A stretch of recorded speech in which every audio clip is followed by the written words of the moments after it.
అది 1228వ సంవత్సరం. ప్రపంచ చరిత్రలో అది ఒక సాధారణ సంవత్సరం కావచ్చు. కానీ భారతదేశ చరిత్రలో ఆ సంవత్సరం నిశ్శబ్దంగా ఒక విప్లవానికి నాంది పలికింది. ఎందుకంటే ఆ సంవత్సరం ఒక యువరాజు తన ప్రజలతో కలిసి వేల కిలోమీటర్ల ప్రయాణం ప్రారంభించాడు. అతని దగ్గర ప్రపంచంలోనే అతి తక్కువ సైన్యం మాత్రమే ఉంది. అపారమైన బంగారం కూడా లేదు. భారీ కోటలు కూడా లేవు. కానీ అతను ఒక కల కన్నాడు. ఆ కల ఏంటంటే ఒక కొత్త ప్రపంచాన్ని నిర్మించడం. ఇంతకీ ఆ యువరాజు పేరేంటంటే సుకాఫా. ఇప్పుడు ఒక ప్రశ్న మీకు. ఒక మనిషి, ఒక చిన్న సమూహం కలిసి వేల కిలోమీటర్లు ప్రయాణించి ఎలా 600 సంవత్సరాలు నిలిచిన సామ్రాజ్యానికి పునాది వేయగలిగారు? ఈరోజు మనం తెలుసుకోబోయేది అదే స్టోరీ. ఇది కేవలం ఒక రాజ్యం కథ కాదు. ఇది అసాధ్యాన్ని సాధ్యంగా మార్చిన ప్రజల కథ. ఇదే అహోం సామ్రాజ్యం కథ. ఒకసారి ఊహించుకోండి, మీరు మీ పుట్టిన నేలను వదిలి వెళ్తున్నారు. మీకు తెలిసిన ప్రపంచాన్ని వదిలేస్తున్నారు. ముందు ఏముందో తెలియదు. వెనక్కి తిరిగి వెళ్ళే అవకాశం కూడా ఉండకపోవచ్చు. అలాంటి పరిస్థితిలో మీరు ఏం చేస్తారు? చాలామంది వెనక్కి తిరిగి వెళ్తారు. కొంతమంది భయపడతారు. కానీ సుకాఫా మరియు అతని ప్రజలు అలా చేయలేదు. వాళ్ళు ముందుకు నడిచారు. ఎందుకంటే వాళ్ళు ఒక కొత్త జీవితాన్ని వెతుకుతున్నారు. ప్రతిరోజు ఒక పరీక్ష, ప్రతి రాత్రి ఒక పోరాటం. ఎత్తైన కొండలు, దట్టమైన అడవులు, తెలియని మార్గాలు, విషపూరిత జంతువులు, ఆహారం కొరత, అనారోగ్యాలు. ప్రకృతి ప్రతిరోజు వారిని పరీక్షించింది. రాత్రి మంటల చుట్టూ కూర్చున్నప్పుడు ఎంతమంది ఉదయం వరకు బతుకుతారో కూడా ఎవరికీ తెలియదు. కొన్ని కుటుంబాలు ప్రయాణం మధ్యలోనే విడిపోయాయి. కొంతమంది పిల్లలు అనారోగ్యానికి గురయ్యారు.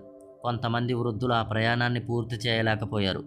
కానీ ప్రయాణం మాత్రం ఆగలేదు. ఎందుకంటే సుకాఫా ఒక విషయం తెలుసుకున్నాడు. వెనక్కి వెళ్ళడం అంటే ముగింపు మాత్రమే. ముందుకి వెళ్ళడం అంటే అవకాశం మాత్రమే. అలా నెలలు గడిచాయి, సంవత్సరాలు గడిచాయి. చివరకు వాళ్ళు ఒక అద్భుతమైన ప్రదేశానికి చేరుకున్నారు. ఆ ప్రదేశం పేరే బ్రహ్మపుత్ర లోయ. ఆ ప్రాంతాన్ని మొదటిసారి చూసినప్పుడు సుకాఫా కొంతసేపు నిశ్శబ్దంగా అక్కడే నిలబడ్డాడని చెబుతారు. ఎందుకంటే అతని ముందు కనిపించిన దృశ్యం అద్భుతం.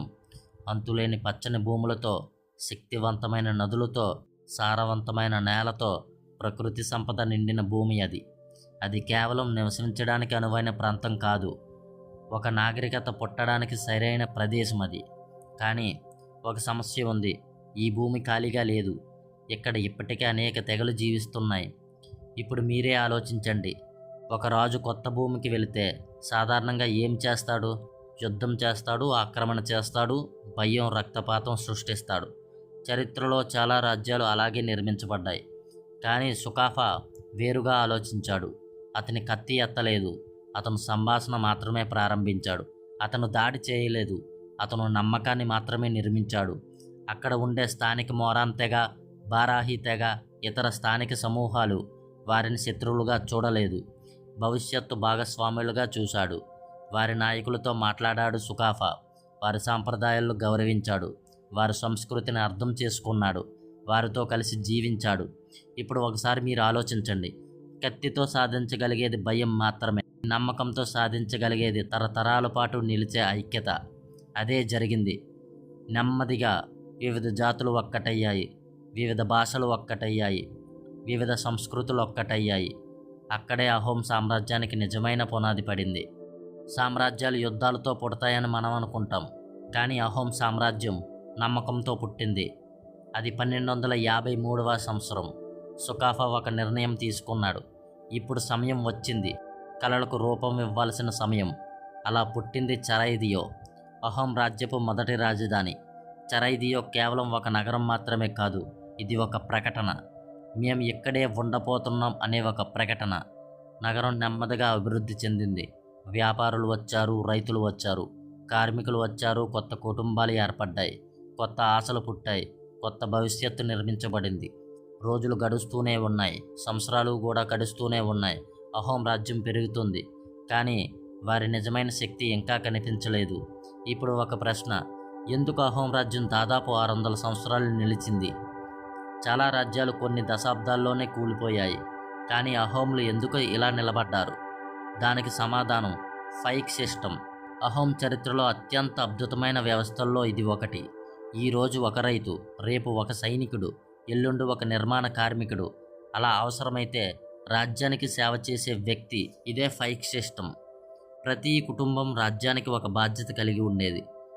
ప్రతి వ్యక్తి దేశ నిర్మాణంలో భాగం పంచుకునేవాడు. ఇప్పుడు మీరే ఆలోచించండి. ఒక రాజ్యంలో లక్షలాది మంది ప్రజలు రాజ్యాన్ని తమదిగా భావిస్తే ఆ రాజ్యాన్ని ఓడించడం ఎంత కష్టమో. అదే అహోంల రహస్యం. వారి సైన్యం కేవలం సైన్యం మాత్రమే కాదు, వారి ప్రజలే వారి సైన్యం, వారి ప్రజలే వారి శక్తి, వారి ప్రజలే వారికి రక్షణ. అందుకే అహోం రాజ్యం నెమ్మదిగా కానీ అద్భుతంగా ఎదిగింది. ఇక్కడ వ్యవసాయం అభివృద్ధి చెందింది, వ్యాపారం పెరుగుతూ ఉంది, సమాజం బలపడింది, ప్రజలు ఐక్యమయ్యారు. బ్రహ్మపుత్రలోయలో ఒక కొత్త శక్తి పుట్టుకొస్తుంది. అది ఇంకా చిన్నదే, కానీ భవిష్యత్తులో అది చరిత్రను మార్చబోతుంది. అయితే ప్రతి ఎదుగుదలకు ఒక పరీక్ష ఉంటుంది, ప్రతి సామ్రాజ్యానికి ఒక శత్రువు ఉంటుంది. అలా అహోంలకు కూడా అలాంటి ఒక శత్రువు ఎదురు చూస్తున్నాడు. దూరంగా ఉత్తర భారతదేశంలో మరో సామ్రాజ్యం వేగంగా ఎదుగుతూ వస్తుంది. అపారమైన సంపదతో, అనేక లక్షల సైన్యంతో భారీ శక్తి అహోంల ముందు ఉండబోతుంది. ఆ సామ్రాజ్యం పేరే మొఘల్ సామ్రాజ్యం. వారి జెండా ఎగిరిన చోట స్వతంత్ర రాజ్యాలు ఎక్కువ కాలం నిలవలేదు.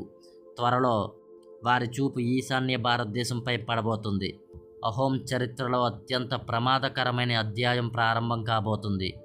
ఒకవైపు 600 సంవత్సరాల కళ, మరోవైపు భారతదేశంలో అత్యంత శక్తివంతమైన సామ్రాజ్యం. ఈ రెండు శక్తులు ఢీకొంటే ఏం జరుగుతుంది? అహోంలు తమ నేలను కాపాడుకోగలరా, లేక చరిత్రలో కలిసిపోతారా? ఆ కథ మన పార్ట్ 2లో తెలుసుకుందాం. ఇటువంటి హిస్టారికల్ కంటెంట్ని చూడాలనుకుంటే మా ఛానల్ సబ్స్క్రైబ్ చేయండి, ఫాలో చేయండి, లైక్ చేయండి.